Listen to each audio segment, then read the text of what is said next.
KPRC2 first told you about the dog attack issue Monday night, and since then, 3 KPRC2 crews who went to investigate the attacks in Liberty County saw the issue firsthand. Yeah, joining us now in studio is KPRC2 photojournalist Damon Sales. Not often that you get to come inside. I mean, you're usually out on these very exciting. These types of stories. No, I know it's way more exciting whenever you're not in the studio. Yeah, I mean, and being out in the field, we go to dangerous scenes all the time. This one, though, we knew that there were going to be stray dogs out there. The residents there are telling us that these dogs are very aggressive. They've turned violent against one lady who we saw who had been mauled on her arms and legs. What did you witness when you were out there? So TJ and I were out there to follow up on Devin's story from the night before.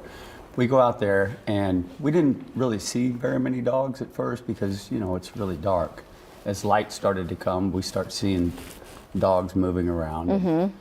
I saw a couple of dogs that were basically attacking another dog, but it was way far away and you could barely make it out. TJ and I were talking about it.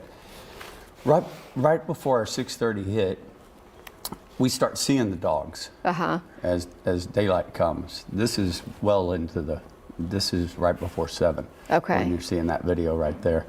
Anyhow, I thought those dogs were attacking that guy. Because if you look, they're on leashes. Let's just tell people the reason that that's blurred is because they pulled his pants down. Yeah, they got a hold of his pants and pulled his pants almost off. And that's a neighbor you see coming in right there. That dog ends up attacking her dog. You see her grab that leash? The reason they're on leashes, right at daylight, maybe 15 to 7, something like that, that man walks by with, it had to have been, he had 2 fistfuls of leashes. It must have been 12 or 15 dogs. He starts walking down that way to, I guess, walk the dogs. I don't know. Yeah. And when he did, we didn't think anything of it. I'm like, holy cow, he's got a lot of dogs. You know? And TJ's like, I think that's some of the dogs. And that you had seen in video. Yeah, that we had seen running around prior to him walking them by on leashes. The dogs start to fight each other as he's holding onto the leashes. And I take my camera and spin it around because I wanted to see were they attacking him. And sure enough, I would have swore they were attacking that guy. Yeah. He lets one handful of the dogs go. So like about half a dozen. Yes. Yeah. And they take off. 2 of them, one takes off toward another one, toward our live truck, starts mauling the littler dog right next to our live truck. Another one takes off. You saw that lady that came into the shot. She goes back to her house, and I assume that was her dog. The little one, yeah. That the one that you see her beat off away from that guy heads toward her and her dog and starts fighting her dog. Meantime, this guy is still trying to separate these dogs. Another dog that's not on a leash, there's one in that shot that's not on a leash. He came out of a little wooded area that's right next to it where he was standing and joined in that fray. I take off. I didn't even record that video, by the way. Because you're in the middle of all this going on. I just took off thinking I'm trying to help this guy, you know, not get mauled, and you see him come after me a little bit. So could I say something? I'm just interjecting just a moment. I mean, for a lot of people in this neighborhood who called us for help, this is about the time that people would be getting up, going outside, going to work or to walk or whatever, and then you're afraid because this is happening. But those dogs on leashes are going to have a lot of people saying, hey, you guys have been calling them strays. Why are they on leashes? Yeah, well, those dogs were not on a leash the whole time. I can tell you that right now. Some of those are the same dogs. Why did he have them on a leash? Are they his dogs? I'm not sure. He said that they were. I asked him afterwards. I don't know if you saw it, but after you attempted to help him? I'm kind of out of breath. I just kind of wanted to know what was going on, so I just basically asked him, are those your dogs? Right. And he says, I took them in off the street. And I said, does this happen every day? And he said, this has never happened.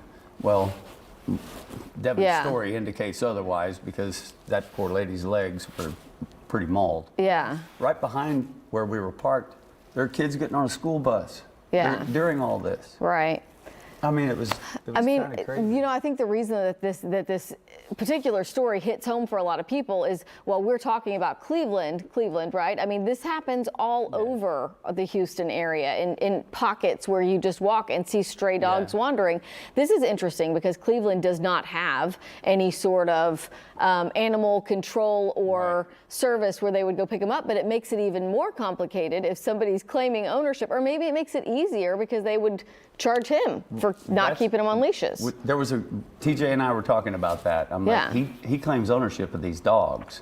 Then you got to keep them locked up or away from other people. Responsibility, yeah. As far as I could see, his house does not even have a fenced-in yard. Yeah. There's no fence around his yard. So I don't know where he's, quote, keeping these dogs. Yeah. And even so, I mean, what's the limit? I mean, this guy looked like he had 12 or 15 dogs. Right. But to sum it all up, in the end, you go out to this neighborhood and you can sense that it's very tense this time of the day, especially. Absolutely. Yeah. Absolutely. Nerve-wracking for these that's neighbors.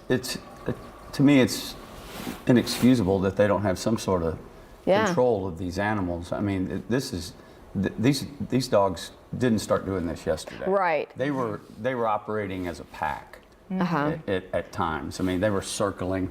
Yeah. Well, I mean, we've got a lot of, animal advocacy groups, I mean, who realize that this is a big problem. We know it's Cleveland, but we have said, hey, we've posted the contact information for all of the county commissioners there in Liberty County and the county judge who says he's trying to work on some sort of a solution. Yeah, there needs to be some sort of solution, but let me clarify something. And it is a Cleveland address.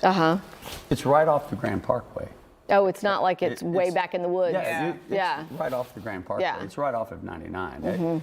It's just barely into Liberty County. Yeah. And just barely outside of 99. So it's not that rural, is what you're trying to say. It's a neighborhood in flux, as we like to say. It's growing. But lots of people moving out there, and so there's wooded areas, then there's houses that are brand new that still might be under construction or don't have a fence, but there's kids everywhere. Right, in a very dangerous situation. If one kid gets attacked and goes down, those dogs they're merciless. I didn't see any give in any of them. Well, we know you're out there every day, and we're in the thick of it yesterday, so we appreciate you coming on and explaining what we're looking at in those videos. We'll definitely follow up on this problem for all the people who live in that area. The news business, right? Yeah, Thanks for your exactly. perspective, Damon. Thanks, guys. Yeah, for now we want to